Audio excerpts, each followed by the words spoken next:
नमस्कार मित्रों, स्वागत है आपका हमारे यूट्यूब चैनल nabiyofficial.com पर, जहां हम रोजाना प्रस्तुत करते हैं पौराणिक, धार्मिक और प्रेरणादायक कहानियां। आज हम सुनेंगे इक्ष्वाकु वंश के राजा त्रिशंकु की असाधारण कथा, जिसने स्वर्ग जाने की इच्छा की और अपने गुरु विश्वामित्र की सहायता से अद्भुत संघर्ष किया। आइए विस्तार पूर्वक जानते हैं इस गुण रहस्य के परिपूर्ण यात्रा को। बहुत समय पहले की बात है। इक्ष्वाकु वंश में एक राजा था जिसका नाम त्रिशंकु था। त्रिशंकु का हृदय स्वर्ग की ओर उन्मुख था। उनकी परम इच्छा थी कि वह सशरीर स्वर्गलोक की यात्रा करे। इस अभिलाषा को पूरा करने हेतु उसने वशिष्ठ जी के यहाँ गया। वशिष्ठ जी से यज्ञ कराकर स्वर्ग जाने की प्रार्थना की, परंतु वशिष्ठ जी ने कहा, मुझे ऐसी सामर्थ्य नहीं मिली कि मैं किसी मनुष्य को सशरीर स्वर्ग भेज सकूं। यह सुनकर त्रिशंकु ने वशिष्ठ जी के पुत्रों से भी यही प्रार्थना की, परंतु वशिष्ठ जी के पुत्रों ने क्रोधित होकर कहा, अरे मूर्ख, जिस कार्य को हमारे पिता नहीं कर सके तू हमसे क्यों कराना चाहता है।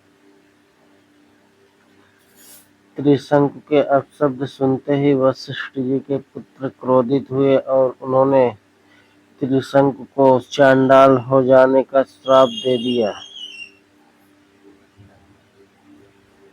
उसके शरीर का सौंदर्य समाप्त हो गया, रंग काला हो गया, बाल छोटे छोटे चांडालों जैसे हो गए, गले में हड्डियों की माला पड़ी और हाथ पैर लोहे की कड़ों से ढक गए।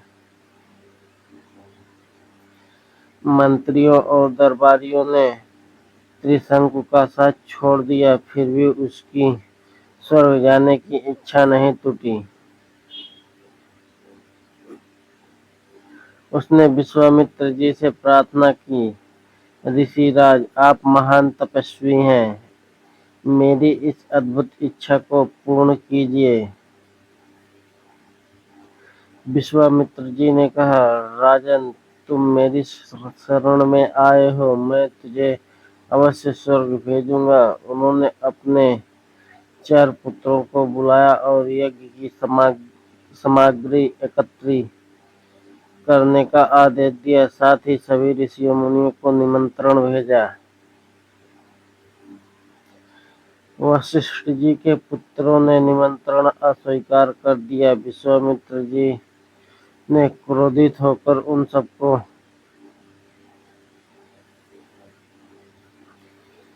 कालपाश में बांधकर यमलोक भेज दिया और शाप दिया कि वे 700 वर्षों तक चांडाल योनि में विचरण करें, केवल कुत्ते का मांस खाकर कुरूप जीवन व्यतीत करें।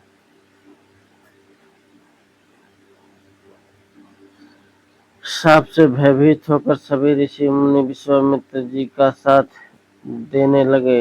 यज्ञ के समाप्त होने पर विश्वामित्र ने देवताओं को नाम लेकर यज्ञ भाग ग्रहण के लिए बुलाया, परंतु कोई देवता भी उपस्थित नहीं हुआ।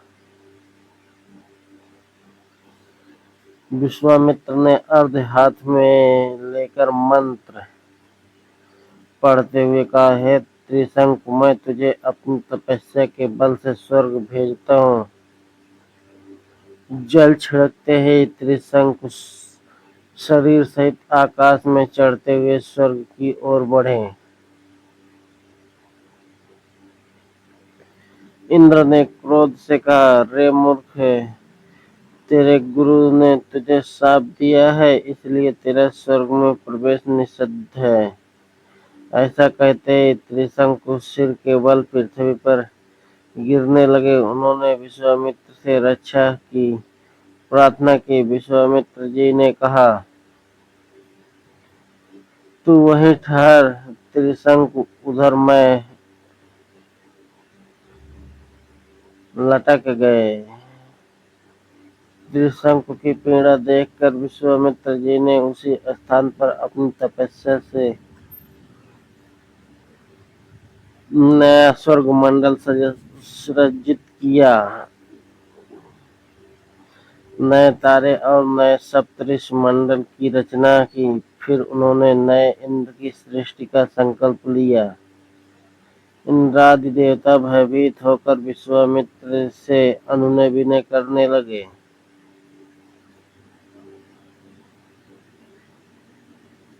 बोले, हमें त्रिशंकु को केवल लौटाया था। विश्वामित्र जी ने बोले, मैंने उसे स्वर्ग भेजने का वचन दिया था। मेरा सृष्टि स्वर्ग मंडल सदा रहेगा। त्रिशंकु अमर रहेगा।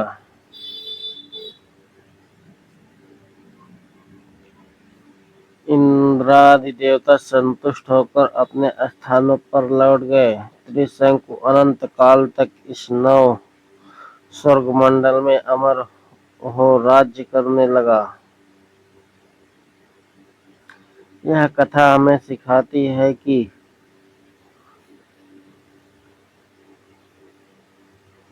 दृढ़ संकल्प और गुरु की प्रेरणा से असंभव भी संभव हो जाता है।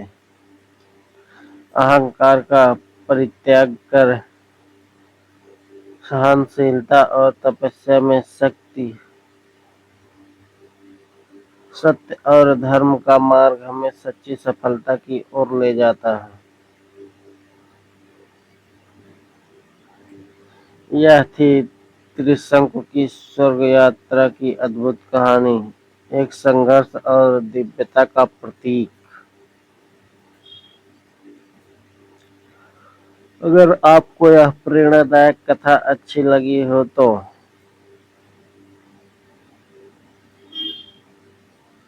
LoveyOfficial.com चैनल को सब्सक्राइब जरूर करें